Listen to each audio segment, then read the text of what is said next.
merci d'être là pour ce moment exceptionnel, parce que la présence de Marine Ndiaye est rare. Je dois dire, elle le sait, que ça fait déjà 5 ans que j'espère sa venue. Je lui avais écrit, et puis elle m'avait dit que voilà, elle se concentrait sur ses livres, ce que je comprends très très bien, c'est ce qu'elle a de mieux à faire. Sans doute aussi parce que je crois que ses livres parlent d'eux-mêmes et qu'elle n'a pas besoin d'un grand discours pour les accompagner. Marine Ndiaye, en fait, c'est un peu, je dirais, un ovni dans le monde littéraire contemporain, alors même qu'elle en est une des personnalités les plus importantes, sinon la plus importante. Très tôt, les lecteurs et les critiques ont compris qu'ils avaient affaire à une œuvre. Depuis son premier livre publié chez Minuit, alors qu'elle a 17 ans, elle n'a cessé d'écrire des textes très singuliers, au style très travaillé. Elle accède à la notoriété avec Rosicart, qui obtient le prix féminin en 2001, puis Trois femmes puissantes, publié chez Gallimard et récompensé par le Goncourt en 2009. Marie est aussi l'auteur d'une vingtaine de romans, bien sûr, dont les plus récents sont La Divine, La Chef et La Vengeance m'appartient. Elle est à New York pour la traduction de ce livre, Vengeance is Mine, publié aux éditions Knopf. Marine Ndiaye est aussi dramaturge, et là encore son œuvre théâtrale est très singulière, pas si éloignée du roman, tant ses pièces sont très écrites. En 1999, elle composait sa première pièce, Hilda, suivie de Papa doit manger, qui est entrée au répertoire du Français. Sa pièce la plus récente est un long monologue qui s'intitule Royan, la professeure de français, paru en 2020. Harry, bienvenue à la Maison française de Les Noyaux. Merci. Je suis vraiment infiniment heureux de vous recevoir aujourd'hui. Alors, on va commencer la conversation et puis ensuite vous vous joindrez à moi pour converser avec elle. Je dirais qu'il n'est pas facile finalement de caractériser votre œuvre, votre style, même s'ils sont reconnaissables entre tous. Parce qu'au fond, on ne peut pas se limiter à dire bon, c'est telle histoire, ou c'est tel univers. Il y a des atmosphères, des milieux, des personnages, des histoires tragiques, où je dirais que la question du lien familial est très importante. Même si on n'est pas dans une famille nucléaire, avec des histoires, je sais pas, par exemple, mauriaciennes, je dis ça parce que comme vous avez résidé longtemps en Gironde, mais au fond, on a plutôt des figures d'autorité, des figures absentes, des figures de femmes, bien sûr, des figures de mères, des figures de filles. Est-ce que ce serait un moyen aussi d'identifier un petit peu ce qui vous motive, c'est de constituer ou de plonger dans la psyché de figures comme ça, fortes, puissantes, comme je le dis en vos titres. Plonger dans la psyché de personnages forts, pas nécessairement parce que j'aime à reprendre votre expression, de plonger aussi dans la psyché de personnages faibles, de personnages qui sont parfois même écrasés, laminés par la vie, par une histoire, par un passé. Donc, les personnages sont rarement puissants au sens où on entend, malheureusement, je trouve trop souvent ce terme, j'ai l'impression que maintenant, ce terme de puissant, femme puissante, etc., il renvoie à une importance en termes de profession, à une importance sociologique, à une réussite évidente, alors que dans mon esprit, à l'époque, quand j'ai intitulé mon roman Trois femmes puissantes, il était clair pour moi que ce terme renvoyait surtout pas à une surface sociale d'envergure, mais à une puissance d'ordre intime, une puissance intérieure, une puissance spirituelle, intellectuelle qui n'avait rien à voir avec, une surface sociale intéressante.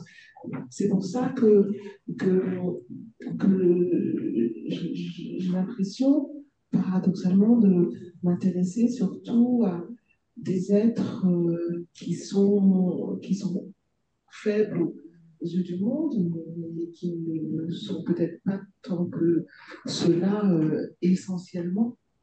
Oui, je crois qu'il faut distinguer puissance et pouvoir. Ce ne sont pas des personnes de pouvoir, hein, mais il y a effectivement une puissance intérieure très, très forte, comme par exemple dans le dernier que vous venez de faire paraître en traduction, Maître Suzanne, c'est une personne qui est donc, on pourrait dire, faible en apparence, mais qui va, à travers le lien qu'elle tisse et à l'égard de la personne qu'elle doit défendre, cette mère infanticide, et par rapport à cette personne dont elle se demande qui il est, principaux, qui là, tout d'un coup, a une espèce de puissance intérieure.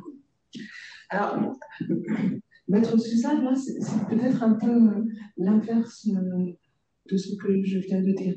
Elle est en principe forte puisque c'est une avocate et je ne sais pas si c'est le cas ici, je l'imagine, mais en France, dès que vous dites que vous êtes avocat ou médecin, on pense que vous êtes une personne importante, donc c'est l'avocate, elle est socialement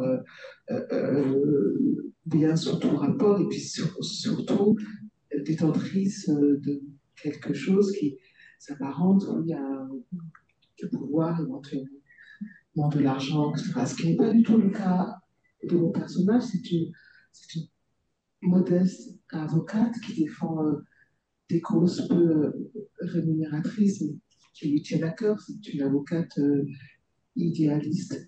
Et mais de fait, étant maître Suzanne, elle est essentiellement puissante aux yeux de nous, mais quand le livre débute, en tout cas, on se rend compte qu'il y a en elle une grande faiblesse, comme un trop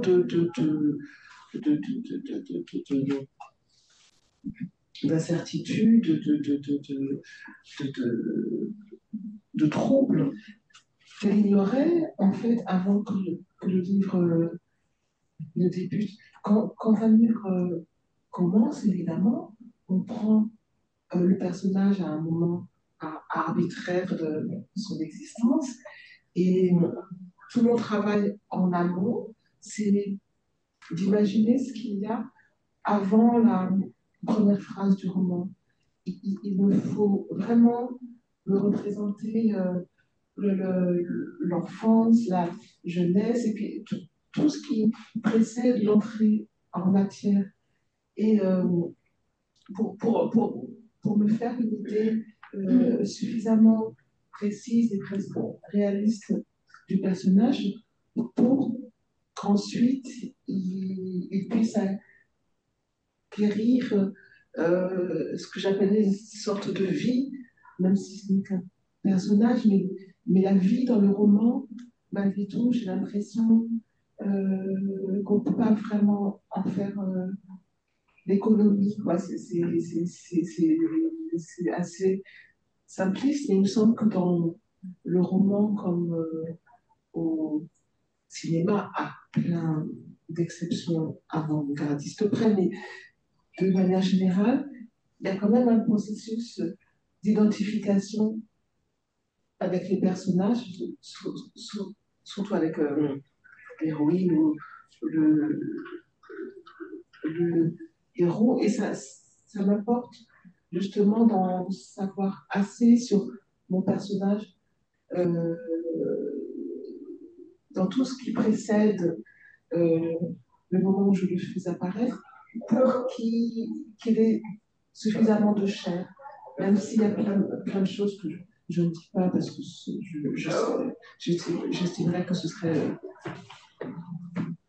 sans intérêt, Et voilà, donc pour revenir à ce que vous me demandez, au moment où le livre commence, c'est une femme plutôt sur d'elle, dont la vie la satisfait entièrement.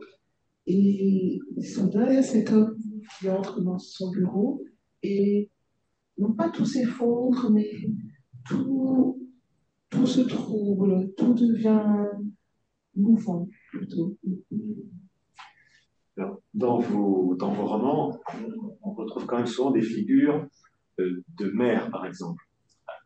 Maître Suzanne, elle a une mère. Et des relations très complexes, des relations malgré tout de pouvoir ou bien de fuite par rapport à une prégnance des figures parentales. Je pense à Ludivine notamment. Est-ce que vous pourriez dire quelque chose sur justement votre intérêt pour cette relation donc des mères? Ça peut être aussi la relation donc, de la fille à la mère, ça peut être la relation de la mère à ses enfants, parce qu'il est question quand même d'une infanticide ici. Est-ce que c'est un sujet finalement qui court à travers nombre de romans? Il semble, oui, je dis il semble, parce que lorsque je commence à réfléchir, à rêver, plutôt même que de réfléchir à un prochain roman, jamais je ne pense en termes de thèmes, de sujets.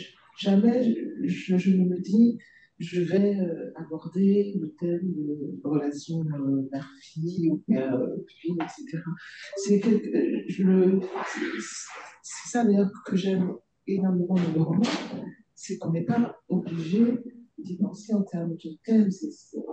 On fait un essai et même si ensuite on voit qu'on en est des thèmes finissent par apparaître, j'ai l'impression que ce sont moins, en tout cas ce qui me concerne, des sujets que des fils, des, des, des récurrences, des images qui reviennent plus que ce qu'on pourrait définir oui, en termes de thèmes. Et il se trouve que, oui, dans ce que j'écris, il est souvent question d'enfants et de parents, peut-être même plus que de mère et de fille.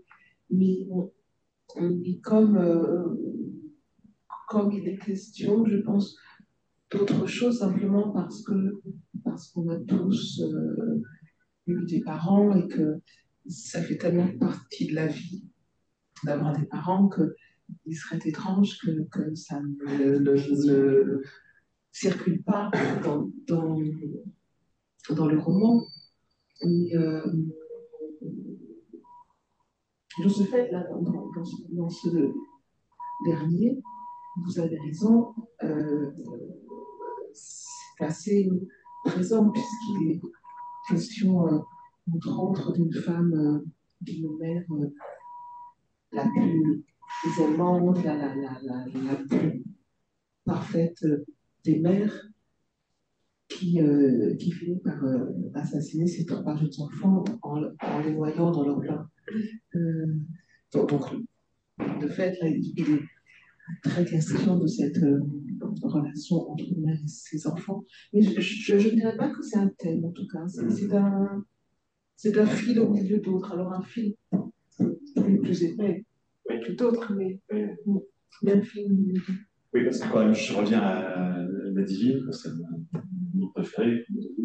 Et quand même, là, sur le jeu de cache-cache un petit peu entre la fille, sa mère, sa grand-mère, est frappant. Et on a vraiment toujours un rapport à la maternité est quelque chose de complexe. Quoi. Alors que les hommes n'ont pas toujours le grand rôle là, dans nos romans. Pas de gros rôle, pas de gros rôle. Ouais. Non, j'espère qu'ils n'ont pas le mauvais rôle parce que ce serait trop simple. Ouais. Mais oui, vous avez raison, au sens où ils sont, en tant que personnages, moins présents dans un film.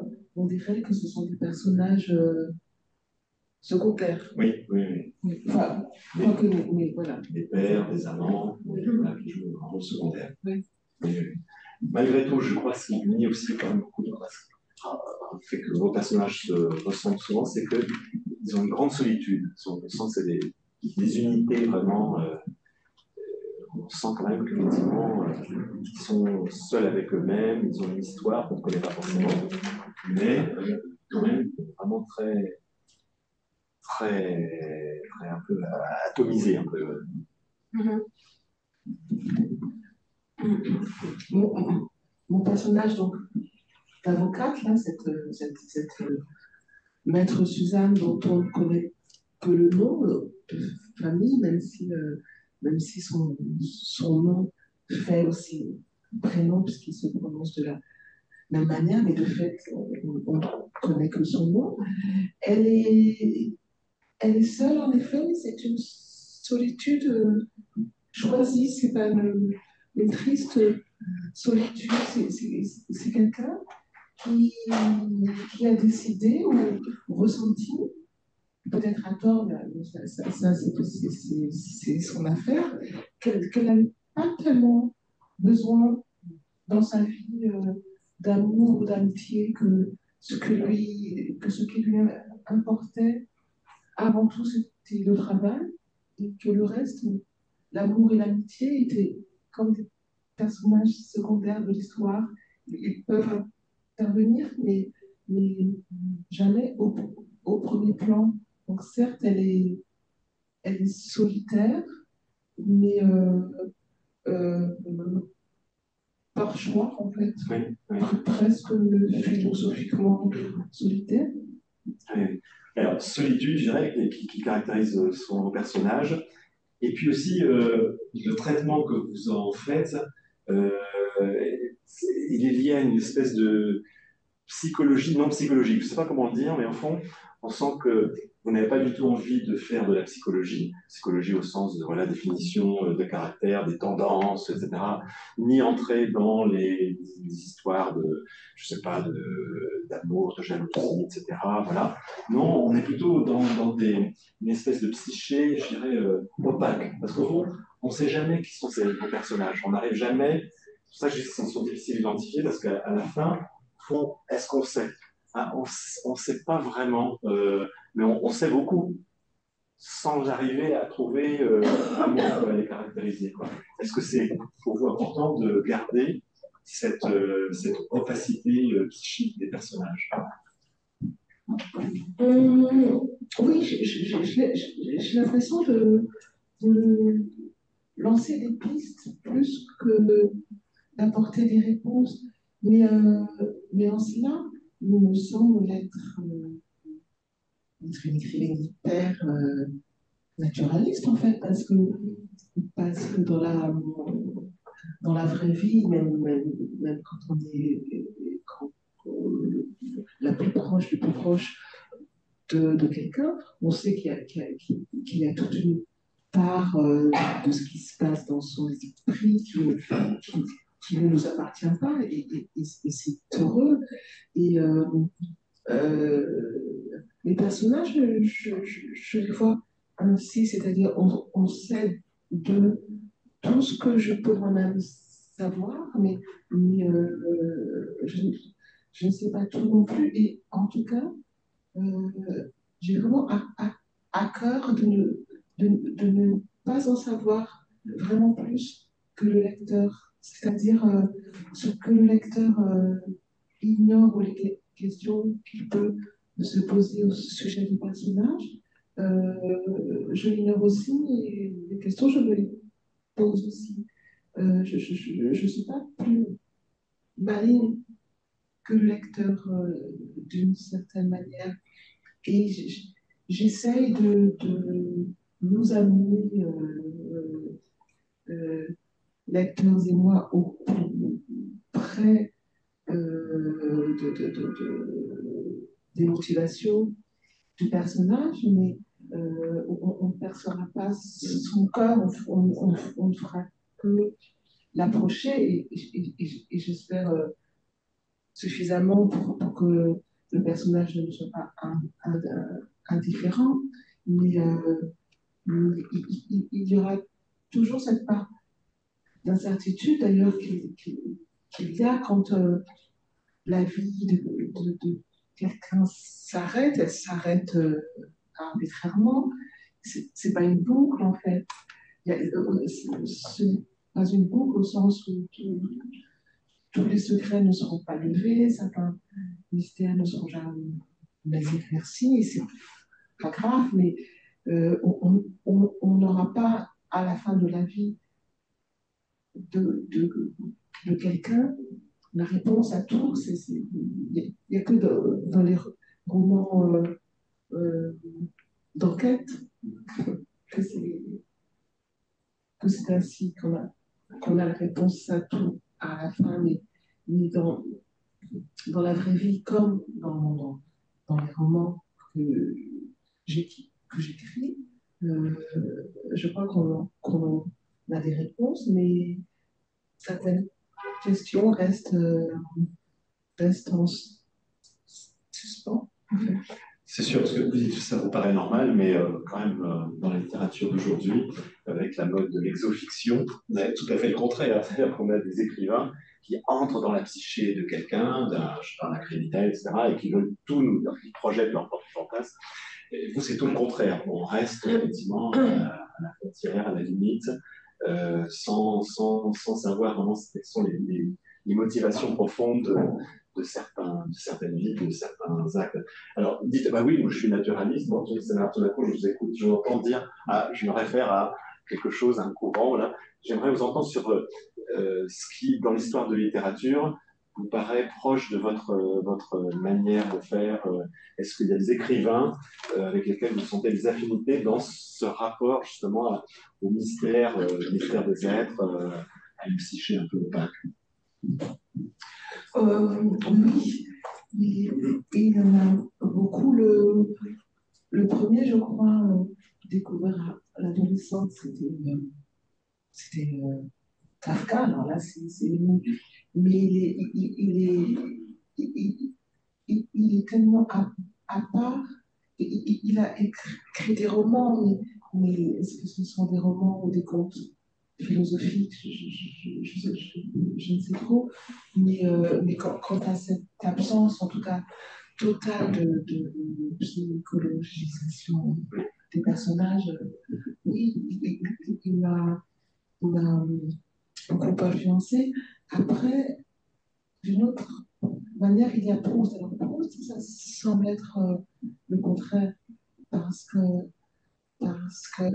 il tente de comprendre profondément justement ce qui anime les êtres, qu'on pourrait penser que c'est exactement l'inverse de ce que je disais précédemment. Mais Proust, il ne fait pas de psychologie, j'ai l'impression. Il tâche de comprendre ce qui anime les êtres humains dans un certain contexte socio-politique, historique, etc.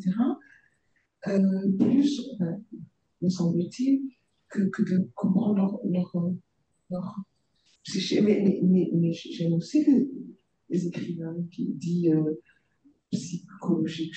Je les rencontre, au contraire, enfin, c'est encore autre chose. Mais ce que j'aime par-dessus tout dans le roman, justement, c'est qu'il ne peut pas être dogmatique. Le roman, il accepte tout, il se saisit de tout, c'est comme un vaste filet de pêche et il se retrouve dans le filet toutes sortes de poissons de différentes espèces, des gros, des petits, des mangeables, d'autres non. Et le roman, il a ce privilège de pouvoir accueillir à la fois des réflexions sur le monde, des histoires pleines de suspense, et puis des pauses philosophiques. Le roman, il peut vraiment tout prendre. C'est pour ça que j'aurais du mal d'ailleurs à propos de livres que j'aime à les qualifier, dire que c'est un roman psychologique, mais non, c'est aussi autre chose, c'est un roman philosophique, mais non, pas que. C'est ce que j'aimerais toujours, par-dessus tout, dans ce genre, c'est qu'il est hybride, il est impur, et je sais que la pureté est inquiétante, donc l'impureté fondamentale du roman, je la place au-dessus de tout. Et cependant, embrassant tout et parfois en étant une sorte de grand bric-à-brac, il peut réussir à être une belle œuvre, à être esthétiquement savoureuse, malgré toutes ces imperfections fondamentales. Vous vous rappelez que Proust, effectivement, s'intéresse à la psychologie des personnages, mais il les met en contexte. Alors, précisément, chez vous, euh, les romans sont très liés quand même à des lieux, des milieux. Souvent, c'est en relation avec votre vie un peu nomade, hein, avec vos longs séjours, par exemple à Berlin, par exemple en Gironde. Bon, alors, on n'est pas vraiment dans une sorte de réalisme qui amènerait à tu vas se dire ah bah oui là c'est vraiment Bordeaux, ou même s'il y a Bordeaux, s'il y a Pauillac, etc. Voilà. Mais on sent que c'est important. Euh, les rapports sociaux quand même, sans du tout qu'il y ait une analyse démonstrative, on sent qu'ils sont quand même liés à des contextes. On sent que c'est là. Enfin, pour celles et ceux qui connaissent un peu les lieux, on sent qu'il y a quand même une importance du territoire. Oui, oui, j'ai toujours pensé qu'on est fait en grande partie de la géographie dans laquelle on évolue, oui, dans laquelle on est, bien sûr, et puis qu'on est fait des lieux qu'on traverse et qui traversent de la même façon. Et si je situe mes livres en des lieux que je connais, c'est non pas par attachement particulier d'ailleurs à ces lieux, mais simplement parce qu'il m'est indispensable lorsque je fais circuler mes personnages de voir, de visualiser même précisément euh, quelles sont ces rues dans lesquelles ils marchent, quels sont ces chemins qu'ils arpentent, quelles sont ces routes sur lesquelles leur voiture avance. Même si je ne décris pas nécessairement, ça m'est très important de les ancrer dans une géographie que je vois. C'est pour ça que le dernier livre se situe en Gironde, parce que je connais très bien la Gironde, c'est la région de France que je connais le mieux, mais ça me dit rien de mon rapport à la Gironde. Si j'avais vécu dans le Lyonnais, ce serait dans le Lyonnais, quand je vivais en Normandie. En Normandie, c'est simplement qu'il faut que j'ai des images précises des lieux pour donner à un personnage le souffle de vie qui me semble nécessaire dans le roman. Alors, parmi ces lieux, il y en a un qui est lié un peu à la fois à l'histoire familiale et qui est lié aussi à l'imaginaire, c'est l'Afrique.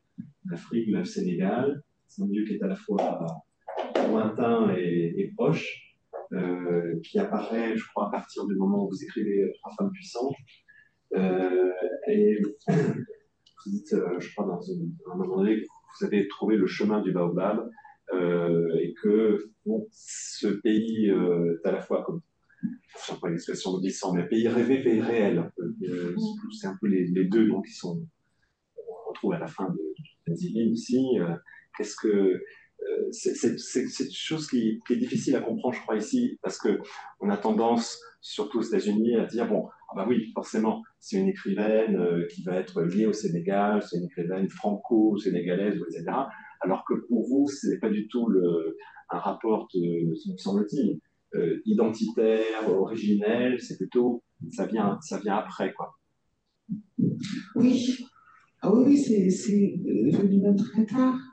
Euh, oui, je me rends compte que la perception que j'ai de mes origines n'est pas la même que celle qu'on peut avoir ici, comme vous le disiez, tout simplement parce que je crois, étant née en 1967 en France, j'ai été élevée, j'ai été enseignée dans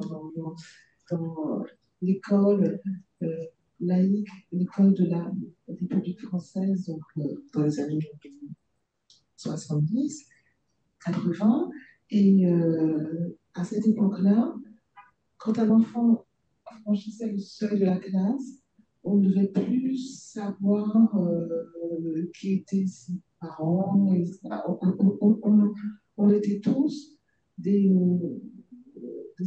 des enfants de la République française, quelle que soit notre origine ou supposée origine, etc. Et j'ai vraiment été éduquée dans cet esprit-là, d'autant plus favorisée, je pourrais presque dire, cet esprit par le fait que je n'ai pas grandi à la campagne. J'ai été élevée par ma mère seule, qui était, pour reprendre une exception qui m'a toujours gênée, mais bon, qui était une Française blanche, sans origine étrangère, en tout cas proche.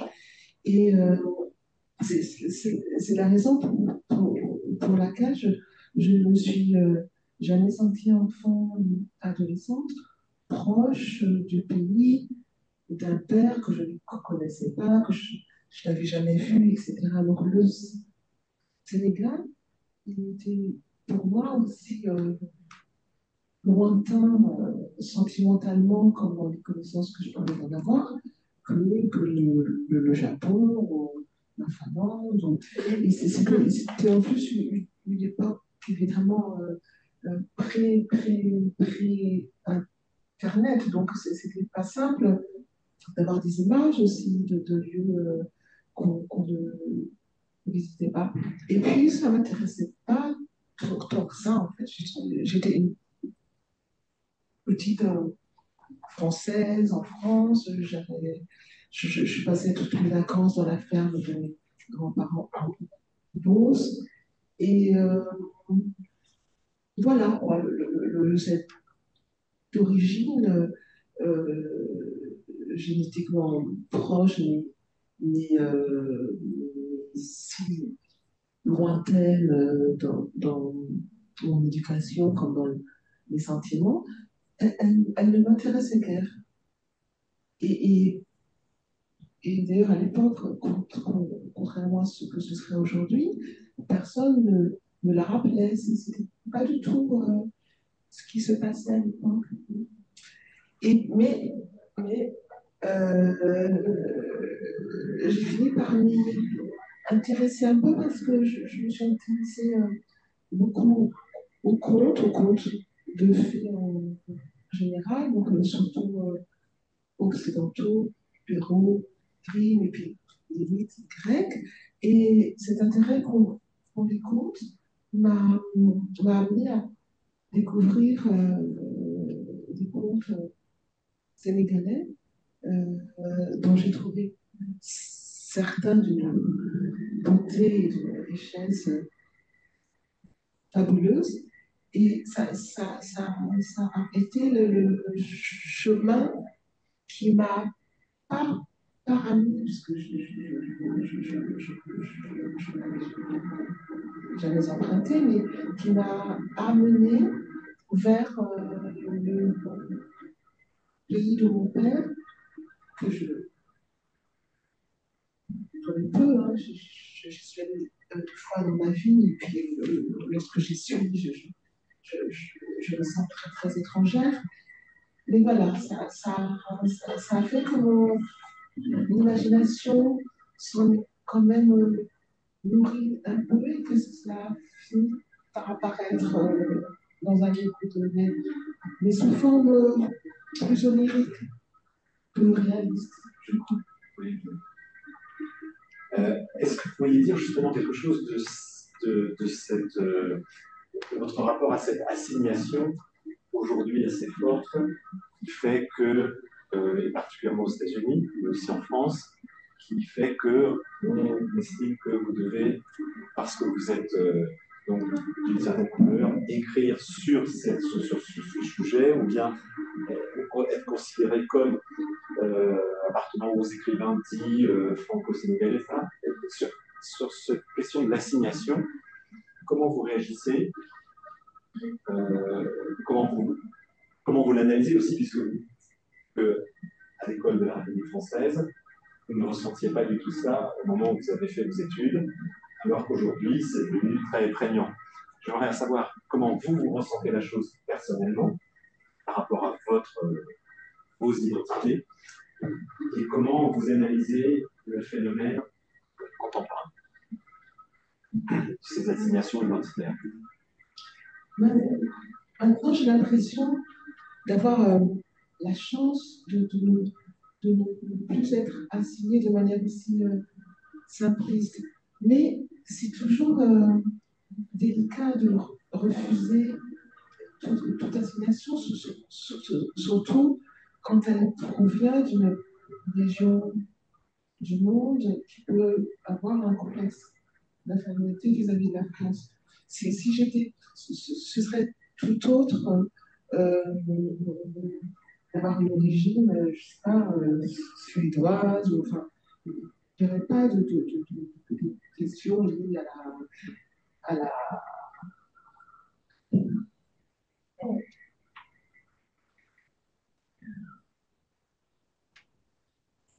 colonisation, etc.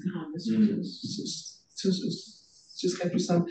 Et quand j'étais plus jeune auteur, j'avais un petit peu de mal à répondre à ces questions parce que je ne voulais pas avoir l'air non plus de repousser le Sénégal. Par exemple, quand j'ai reçu le prix Goncourt en 2009, il y a eu de nombreux articles très élogieux et fiers, en fait, à ce propos dans la presse sénégalaise où j'étais décrite comme une écrivaine franco-sénégalaise ou peut-être même sénégalo-française.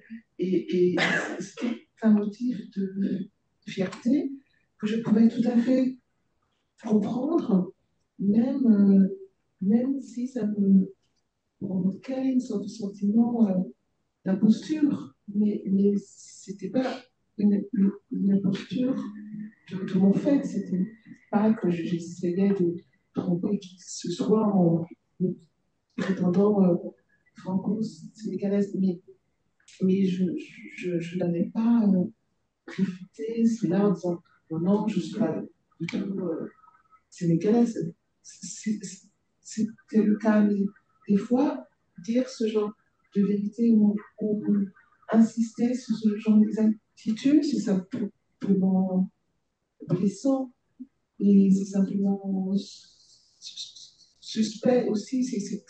C'est comme si j'avais dû mettre un point d'honneur à ne surtout rien avoir à faire avec le Sénégal, alors que c'est finalement de l'importance. Mais ce n'est pas exact. Mais des fois, il faut mieux être légèrement du côté de l'inexactitude que du côté de la vérité, parce que la vérité, elle peut être juste offensante et que ça n'a pas d'intérêt et que ce serait absolument pas mon intention Mais en dehors de cet événement particulier, je n'ai pas l'impression maintenant, parce que le temps a passé, que moi je ne revendique plus rien, je n'ai pas l'impression d'être assimilée à quelque chose que je ne serais pas. En fait, il n'y a que l'extrême droite qui fait ça. Sinon, non. Oui. Enfin, il n'y a que l'extrême droite. On peut dire aussi quand même que il y a une revendication de certains écrivains, certaines écrivaines, justement d'assumer leurs différences et leur identité très clairement et de lier leurs écrits à ce type de discours identitaire. Ah oui, mais si j'avais une vie de famille classique, si j'avais vécu avec ma mère et mon père, et que donc j'avais eu un lien égal avec le Sénégal, avec la France, peut-être enfin, sans doute même que je me reconnaîtrais des deux cultures. C'est pas. Ça dépend de la vie de chacun, en fait. Bien sûr. Mais je me permets de reposer la question sur votre analyse de ce phénomène d'identité qui n'était pas si prégnant lors de vos études dans l'école républicaine française. Est-ce que vous l'attribuez à quelque chose, puisque vous êtes parti à un moment donné de France, vous avez vécu à Berlin, vous avez vu ça un petit peu de loin, mais aussi peut-être parce que le climat aussi se tendait un peu en France sur ces questions de savoir ce que c'est que l'identité française. Est-ce que vous avez un avis sur cette, je sais pas comment dire, sur cette crispation ou bien prise de conscience, selon qu'on l'appelle d'un nom ou d'un autre? C'est compliqué pour moi d'avoir un avis intelligent là-dessus parce que je, je me rends compte quand même que j'ai eu beaucoup de chance, enfin une chance que j'ai un peu manqué aussi, mais malgré tout, il y a une grande part de chance et que je n'ai pas eu à me présenter euh, euh, comme femme avec un nom non français et une peau non blanche pour trouver un emploi ou un logement, etc. Donc, c'est pour ça que je pourrais trouver trop facile de ma part de dire mais la couleur n'existe pas. Parce que pour plein de gens en France, ça existe et ça existe parfois à la mort, hein, puisque quand même des gens sont tués parce qu'ils sont non blancs par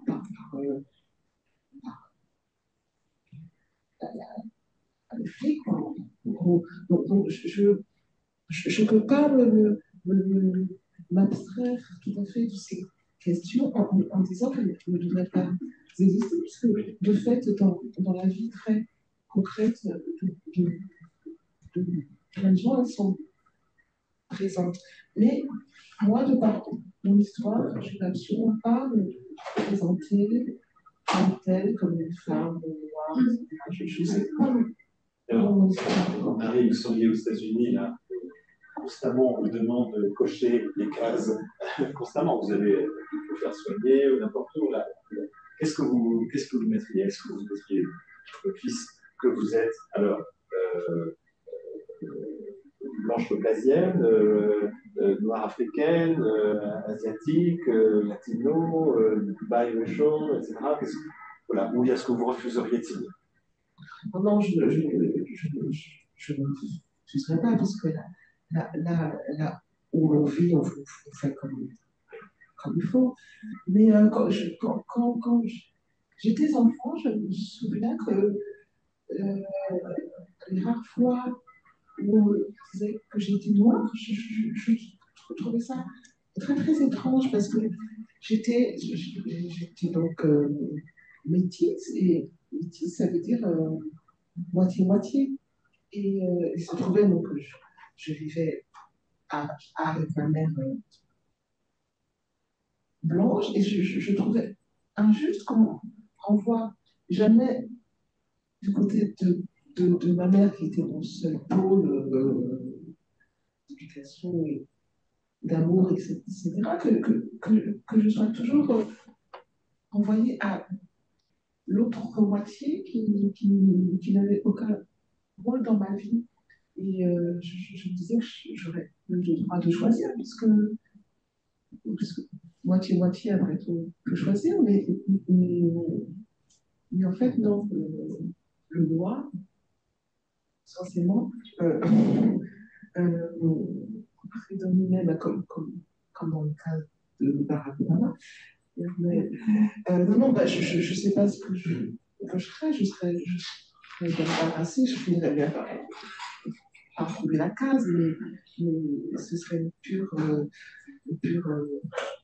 formalité. Oui, oui, oui. En fait, votre identité, c'est la littérature, non? C'est ça? Oui, oui, oui, c'est la littérature. La littérature, la France, oui, la France aussi. La langue française. La langue française et la France dans ses paysages, dans sa culture, enfin, la France, quoi.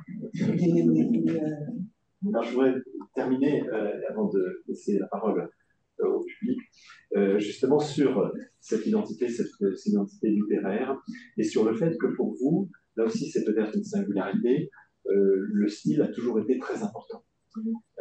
Ça paraît une évidence, enfin, pour ceux qui ont fait des lettres, mais aujourd'hui il y a un certain interdit ou un certain mépris du style, il faut écrire le réel, mais pas chercher à faire des phrases. Alors vous, le style, sans que vous soyez du tout dans une sorte de maniérisme, pour vous, le style, ça a toujours été important.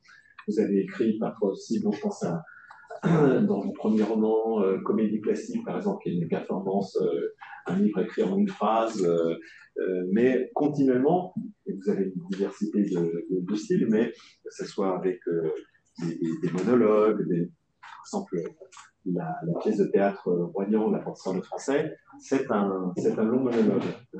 Hein. Mais vous avez aussi beaucoup de. Alors, j'en sais. Vengeance is Mine, il y a beaucoup de dialogues aussi. Donc, au fond, vous n'avez pas une marque, une espèce de figure, de style que ça porterait, mais on sent que c'est très important. J'aimerais peut-être que vous me disiez pourquoi, dans quelle mesure c'est important pour vous, comment ça intervient. Est-ce que c'est une musique? Est-ce que c'est quelque chose que vous travaillez musicalement? Je vous en prie là-dessus. Peut-être que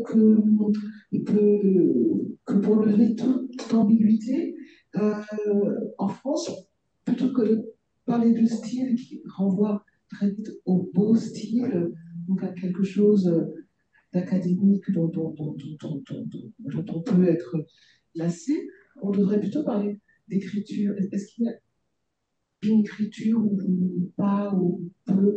Et c'est pour ça qu'on peut très bien s'intéresser au réel, pratiquer l'écriture du réel le plus là, avec une écriture, un style. C'est le style au sens d'écriture, ça signifie tout simplement une attention prêtée au mot, mais surtout le désir que, que l'écriture remplisse au mieux euh, sa fonction dans le cadre de ce livre-là ou d'un autre, et qu'elle qu'elle ne soit déjà pas un frein pour la lecture, parce qu'il y a des livres qui me tombent des mains, comme on dit, parce que je trouve l'écriture trop pauvre. Et je sais qu'à partir du moment où l'écriture est pauvre, ce qui va m'être dit le sera aussi d'une certaine manière. C'est-à-dire, je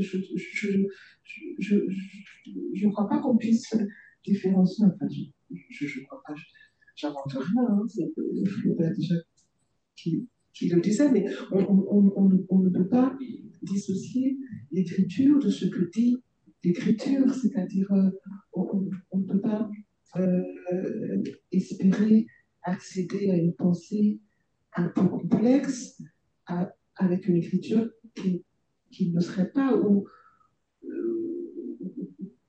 qui serait d'une indigence telle que de toute façon, oui, ce serait complètement impossible qu'une écriture privée de tout ce que peut offrir la langue française accède à des régions de notre être humain subtiles. Enfin, c'est pour ça que c'est pas, oui, c'est pas tant une question de style, c'est pas tant une question de beauté d'écriture que, que d'adéquation de l'écriture avec ce que l'on souhaite exprimer. Il y a de belles écritures qui sont sèches, qui sont brèves, qui sont. Par exemple, pour prendre un exemple, pour prendre un exemple fameux, L'étranger de Camus, c'est un style en apparence simple, mais c'est une écriture riche. Et vous, comment ça arrive le choix d'une écriture? Comment ça vous fait? Il n'y a pas vraiment le choix de l'écriture parce que maintenant, en plus, ça fait des décennies que j'écris. Mon écriture, elle est moi, quoi. C'est pas comme un meuble avec des tiroirs où je choisirais une écriture. Non, elle est constitutive de ma manière de penser, de réfléchir. Voudrais-je la métamorphoser que je ne pourrais pas, je crois.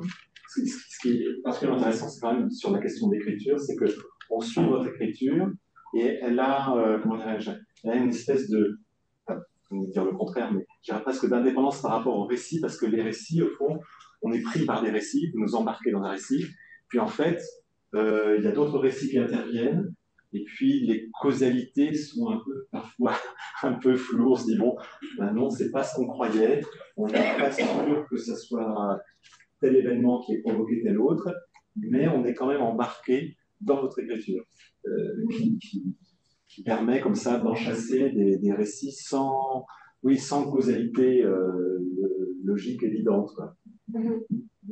J'ai l'impression, en tout cas, d'avoir, alors, avec des particularités selon les genres, le théâtre, c'est un peu différent, les films évidemment, mais j'ai l'impression quand même, en gros, d'avoir une seule et même écriture, c'est-à-dire que, par exemple, je ne fais pas s'exprimer différemment les personnages d'enfants que les personnages d'adultes, non plus que je ne fais parler avec un langage qui leur serait propre des personnages venant de milieux sociaux différents. C'est-à-dire, je n'ai pas de langue pour le professeur différente de la langue de la femme de ménage.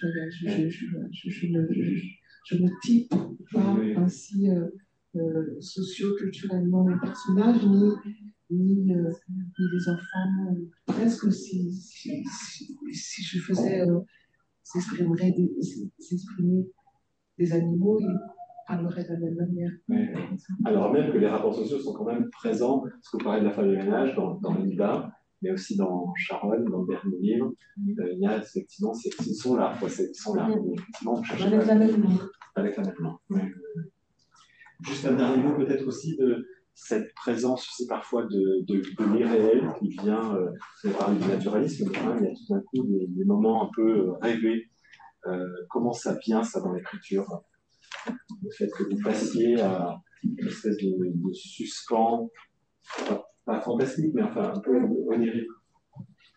Ouais, le fantastique, l'onirique ou le merveilleux, je me dissocierais pas forcément du réalisme, c'est-à-dire qu'il est, il est toujours présent dans nos vies. Quand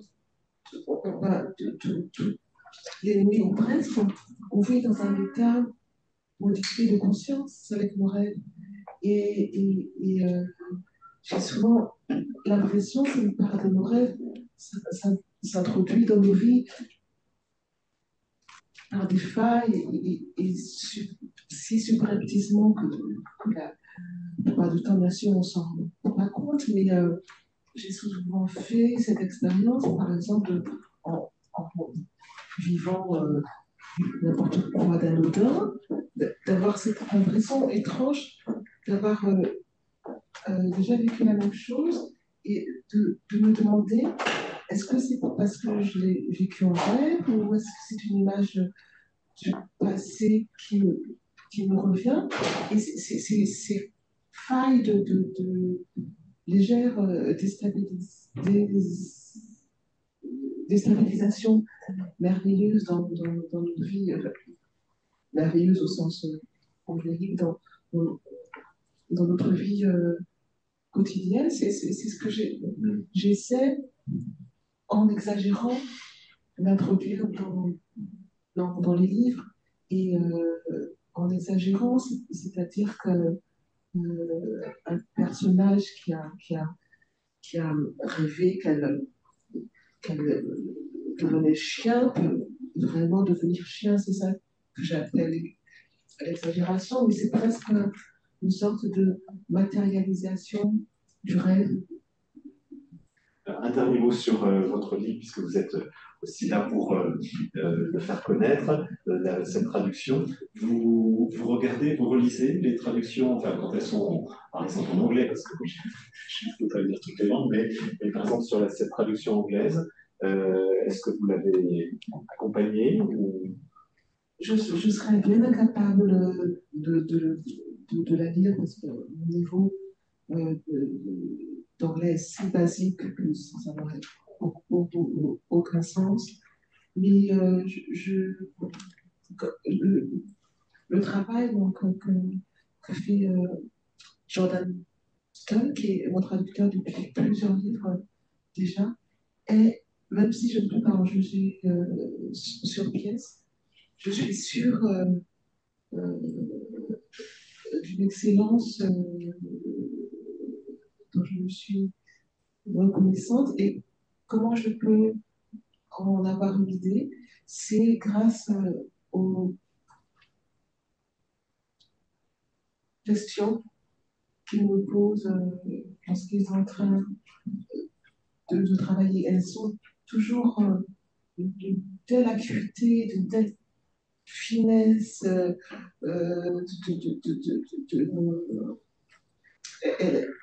elle montre tellement précisément la connaissance finissime qu'il a du français que je suis assurée de l'excellence de son travail.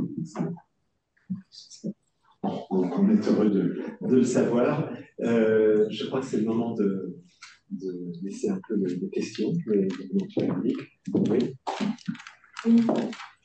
Est-ce que vous pouvez dire votre nom avant d'intervenir? Oui, tout à fait. Je m'appelle Flora Chanty.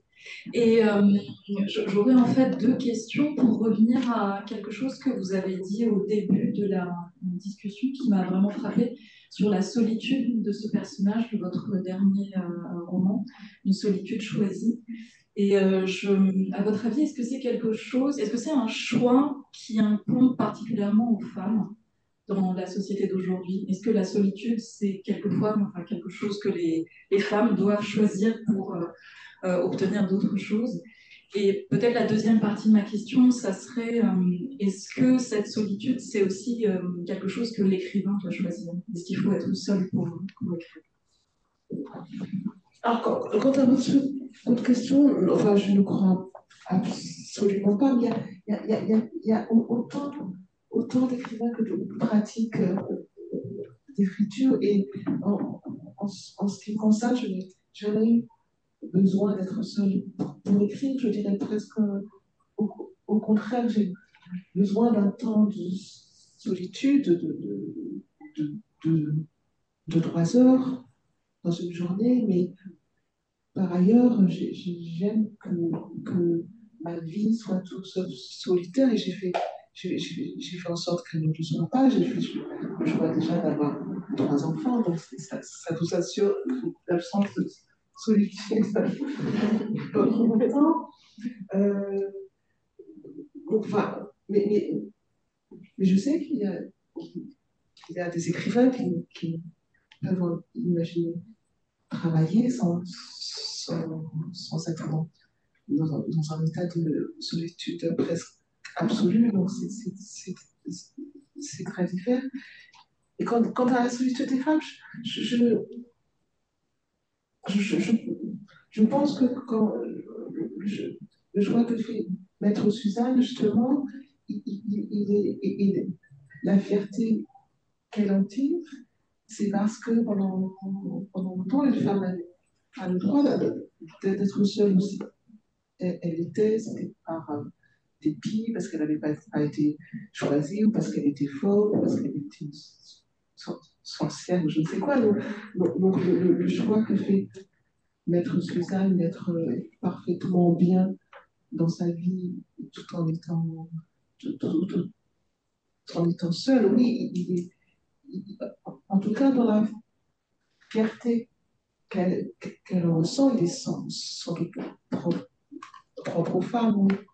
Mais ce sentiment-là, oui, de réussir à, à être heureuse et indépendante tout en étant seule. Mais le problème de mon personnage, c'est qu'elle rejette presque tout l'amitié. Ça, c'est peut-être une sorte de fanatisme de la solitude qui peut se retourner contre elle aussi.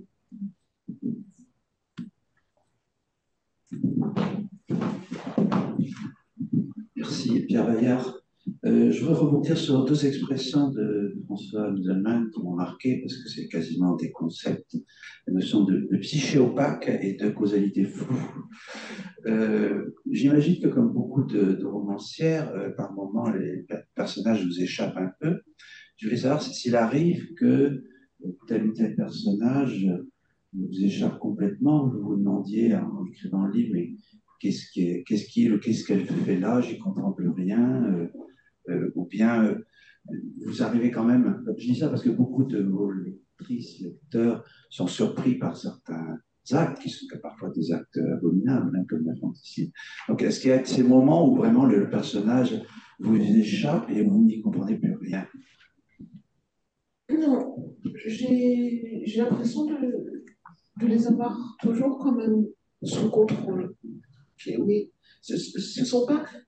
C'est pour ça que j'ai toujours un peu de mal de parler des personnages comme si c'était des êtres réels. Ça reste des personnages que je crée et dont je fais ce que je veux dans une certaine mesure. La seule, les seuls moments, je pense, où je pourrais avoir très, très légèrement et très fugitivement cette impression, c'est quand j'ai le sentiment que le processus d'écriture crée son propre imaginaire. Comment dire ça plus clairement? Je m'assieds à ma table et je crois savoir précisément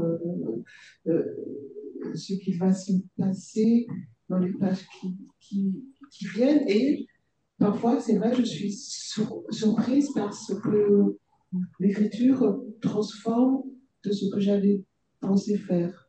Il y a parfois ce genre d'étonnements délicieux, hein, qui sont presque des ravissements, mais jamais au point que les personnages m'échappent. Non, ça reste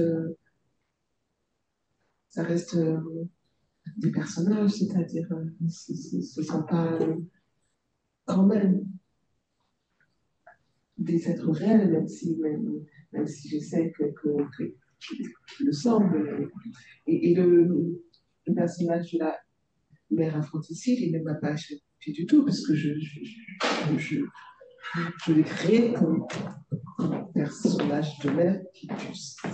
Les enfants ne sont pas morts comme ça, en dehors de ma volonté première. Donc, non, non, il reste quand même sous mon contrôle.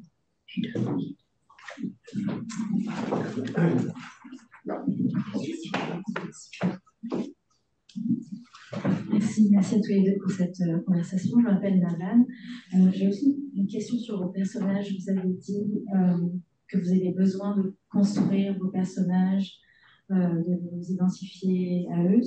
Je me demandais si vous aviez un journal d'écriture séparé dans lequel vous décriviez peut-être entièrement vos personnages avant de les distiller dans vos romans. Alors, je n'ai pas de journal d'écriture au sens concret du terme, mais j'ai une sorte de journal d'écriture mentale avant de me mettre au travail, avant d'écrire la première phrase d'un roman. Je passe de longs mois, voire une année, à réfléchir, ou plutôt songer, penser, rêver, essayer d'attraper le personnage que je vais décrire. C'est un journal mental de travail, mais qui reste mental. Mais de fait, oui.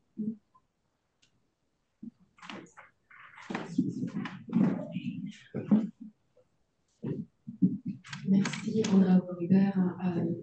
Monsieur Godin m'a précédé pour ce qui est de la question de la traduction, donc je ne la poserai plus du tout. La première question qui m'intéresserait, c'est quand vous avez été interrogé sur les écrivains qui vous ont marqué, qu'on pose généralement avec plaisir aux écrivains et aux écrivaines. Vous avez mentionné, pour commencer, Kafka, ce qui m'a fait sursauter légèrement. Ensuite, Proust, Flaubert, et je pense qu'il y avait un quatrième nom. Mais j'ai fini par voir ce qui vous intéresse chez Kafka, puis je ne vous ai pas du tout obligé de répondre à ça parce que ce n'est pas votre rôle d'écrivain non plus. Mais il me semble que dans beaucoup de vos livres, il est question de paraboles, ou le mythe aussi que vous ressuscitez dans La vengeance m'appartient. Ce qui explique vraiment aussi ce caractère très flou que je vois toujours dans vos livres aussi, et que vous ne voulez pas du tout vous fixer, c'est ce qui est le propre de la parabole, donc je ne fais que commenter, peut-être que vous avez envie de poursuivre. Et ensuite, pour revenir à nouveau sur La vengeance m'appartient, ce qui est peut-être le plus troublant dans ce livre-là, c'est moins le fait que Maître Suzanne veuille défendre cette mère infanticide, parce qu'on a beaucoup de textes, évidemment, qui portent là-dessus. C'est plus le rapport qu'elle entretient ou n'entretient pas avec la femme de ménage. Elle n'arrive pas du tout à saisir et elle veut toujours faire du bien, elle veut même lui donner plus d'argent, alors que la femme de ménage, elle refuse systématiquement cette bonté de Maître Suzanne, qui veut se mettre à son niveau et qui veut donc essayer de réparer visiblement quelque chose. Mais peut-être que je lis mal. Donc il me semble que c'est un personnage secondaire, tout à fait, même tertiaire, mais qui pourrait être beaucoup plus au centre de notre réception de ce livre-là. Oui, je crois que l'erreur fondamentale que commet Maître Suzanne avec cette femme de ménage envers laquelle elle est la patronne la plus aimable, la plus facile, c'est qu'elle veut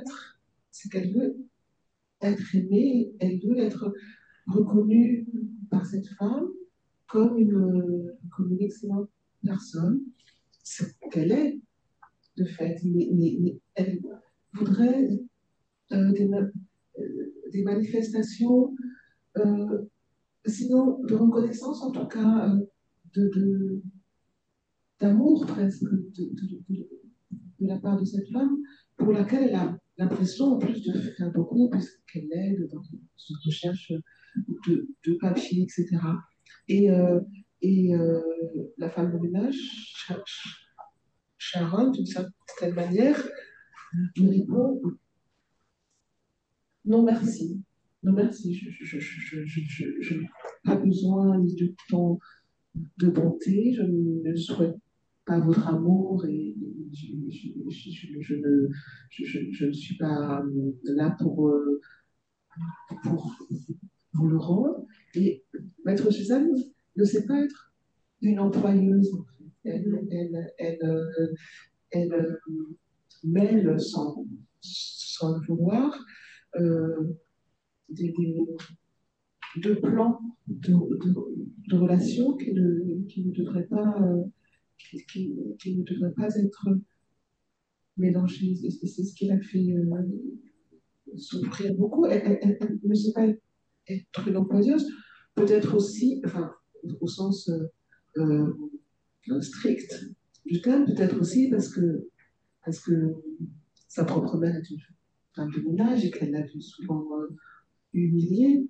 Et elle a tant à cœur de ne jamais être une employeuse humiliante qu'elle va sur le terrain de l'amour. Et c'est pas du tout la bonne chose, évidemment. Et quant à la parabole, je ne me rappelle plus ce qu'on entend par ce terme exactement. C'est un récit analogique. En fait, c'est comme tous les récits fondateurs. En fait, la Bible est remplie de paraboles. On renvoie à quelque chose d'autre. Hein. Donc, il y a un exemple qu'on prend et on le fait grossir pour envoyer un message plus général, plus allégorique, comme je viens de le dire. Et donc, Kafka fait ça, hein, dans le procès, dans le château, dans la métamorphose. Puis vous avez abordé la question aussi du rêve, par exemple. Donc, on imagine tellement telle transformation qu'on peut y arriver, par exemple, aussi. Donc, c'est vraiment ce renvoi vers autre chose, quelque chose de plus grand, d'ailleurs, aussi. Enfin, je ne sais pas si on pourrait en trouver dans ce que j'écris, mais en tout cas, je ne pourrais jamais imaginer concevoir un roman en pensant parabole ou des délivrances de sens du tout. Je tâche de rester à un niveau assez bête du roman qui est aussi une histoire. C'est Italo Calvino qui disait il ne faut pas être trop intelligent pour écrire des romans. Il ne voulait pas dire que les romanciers sont stupides, mais qui ne doivent peut-être pas avoir trop conscience d'intention, de messages intelligents à délivrer. Quoi. Il y a quelque chose, oui, c'est ce que je disais tout à l'heure, c'est ce que j'aime tant dans le roman. Dans le roman aussi, c'est qu'il y a quelque chose de brut, de bêta, même, des fois dans le roman. En apparence, en tout cas.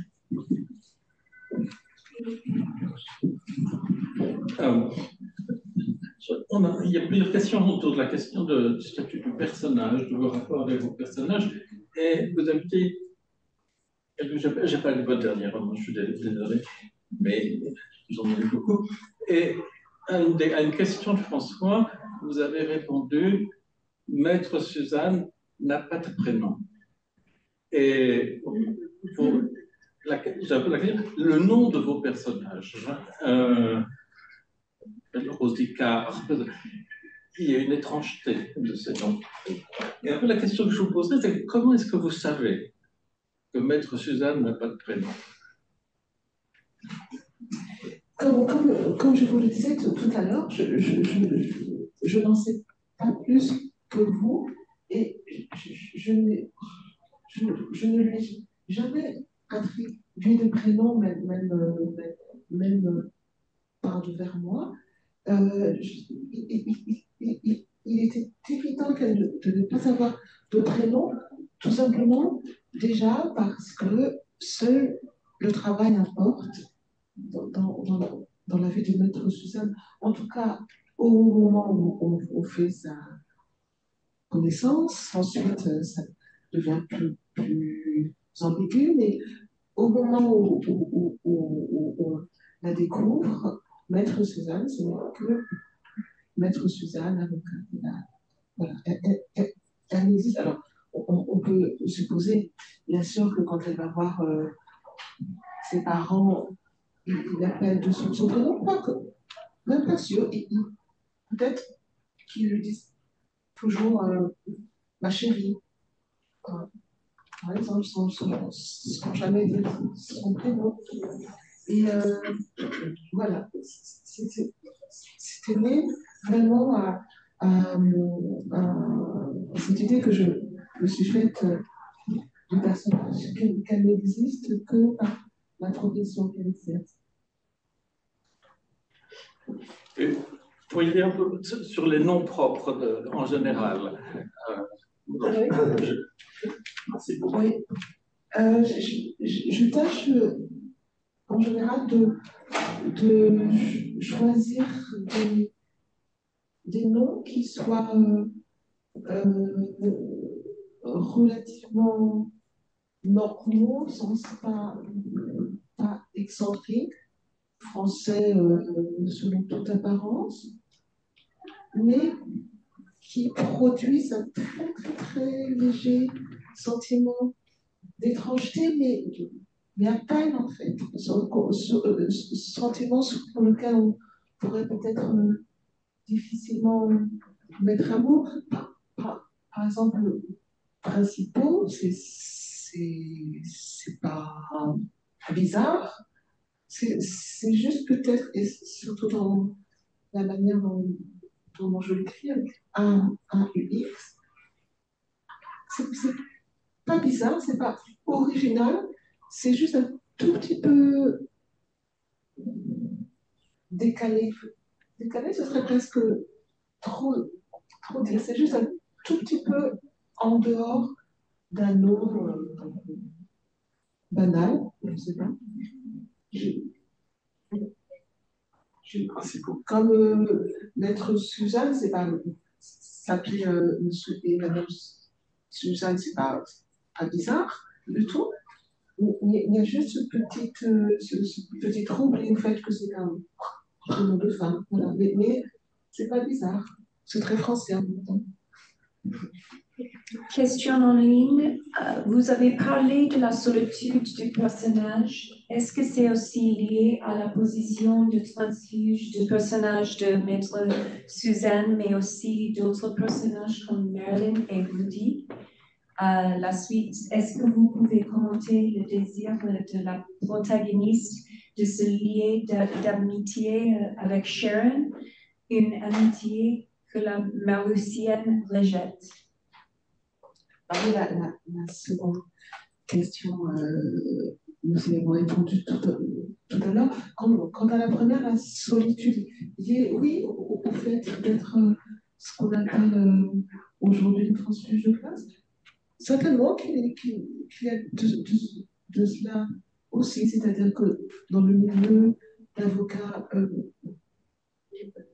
bordelais, dans lequel Maître Suzanne serait censée se faire des amitiés, elle a sans doute du mal à les trouver, les amis en question, parce qu'elle vient d'un milieu qui n'est pas celui qui produit habituellement les avocats de Bordeaux. Donc, en effet, cette solitude choisie, elle peut aussi, enfin, le choix peut avoir été aussi façonné par fait là, oui, qu'elle n'a pas forcément tous les codes de cette classe bourgeoise. Là. Une dernière question. Vous avez parlé à plusieurs reprises des commencements en écriture. Vous avez parlé par exemple de la première phrase, de la première page, mais aussi de ce choix de l'auteur de choisir un moment arbitraire dans la vie de son personnage pour débuter justement l'histoire. Et je me demandais si la première phrase, la première page du livre imprimé correspond véritablement avec la première page et la première phrase du manuscrit, ou si, au contraire, ce qui était la première phrase et la première page dans le manuscrit se retrouve déplacé ensuite lorsque le livre se construit au fur et à mesure. Ah non, c'est rigoureusement la même chose.